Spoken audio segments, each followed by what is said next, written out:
మనం ఒకరిని మోసం చేయడం కన్నా నాశనం చేయడం అనే ఆలోచన చాలా దారుణమైంది.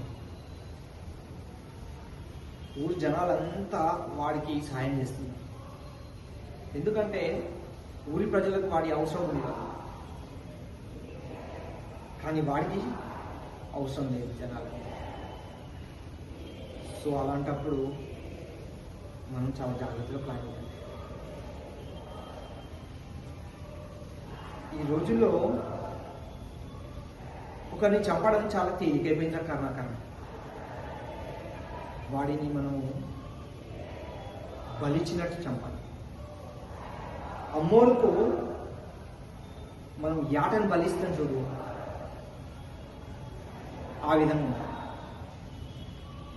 జనాలకు వాళ్ళ మంచి కోసం బలిచ్చినట్లు అనిపించాలి. అది కూడా ఎలా ఉండాలంటే మనం వాళ్ళ మంచి కోసమే చంపినట్లుండాలి. అలా జరగాలంటే మీరు నేను చెప్పినట్లు చేయాలి.